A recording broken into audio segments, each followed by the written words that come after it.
ছাত্রদের অসহযোগ আন্দোলন এটা যুক্তিগত না। হ্যাঁ, কোটা আন্দোলন এটা ঠিক ছিল, এটা আমরা জনতা শেখ হাসিনা এটা সমর্থন করছে এবং এটা 98% মাইনা নিছি হিসাবে।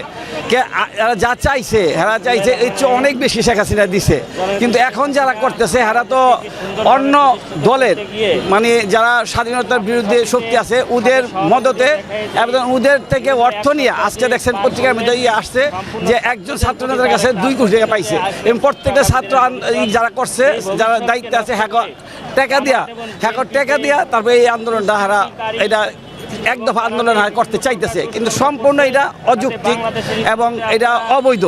এরা দেশের নরজগতা যারা অশান্তি সৃষ্টি করতেছে ওদের যারা ক্ষমতা আসতে পারতেছে না বা এরা জনগণের সমর্থন পাইতেছে না, ওদের দীর্ঘদিনের যে একটা ছিল ষড়যন্ত্র খুব ওইটা এরা ষড়যন্ত্রটা কার্যকরী করতেছে। এবং যেটা নোবেল পুরস্কার প্রাপ্ত যে ডক্টর ইউনূস বলে ওই ইউনূসের একটা বিরাট একটা ষড়যন্ত্র আছে। ইউনূসের সাথে ইউনূসে ওদেরকে একটা আসছে দেখছেন বিদেশে নিয়ে যাব এবং অনেক উপটোকন দিব এবং অর্থ দিব দিয়া বহুত উপটোকন দিয়ে আলাদা দায়িকা নিয়ে স্বাস্থ্য যে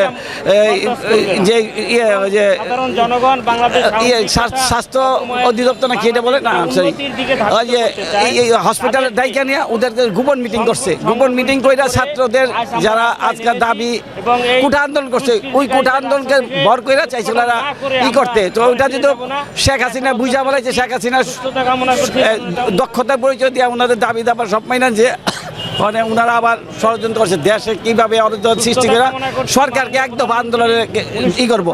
এটা জনগণ মেনে নেবেন আশা করি, কারণ জনগণ দেশের উন্নত হয়েছে দেশের একটা পৃথিবীর মধ্যে একটা মধ্য আয়ের দেশ হিসাবে বাংলাদেশ রূপান্তরিত হয়েছে। এটাকে কিভাবে নস্যাৎ করব এবং আবার আমাদের মধ্যযুগে নিয়ে যাবে এটারই একটা ষড়যন্ত্র চলছে।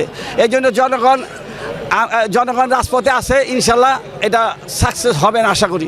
সবাইকে ধন্যবাদ এবং জনগণকে সবাইকে সহায়তা করার জন্য সবাইকে আশা ব্যক্ত করে আজকের মতো আমরা এখানে রাজপথে আছি। যতক্ষণ পর্যন্ত শেখ হাসিনা আমাদের যেভাবে নির্দেশ দেবে আমরা সেভাবে কাজ করে যাবো ইনশাল্লাহ। আসসালামু আলাইকুম। জয় বাংলা, জয় বঙ্গবন্ধু।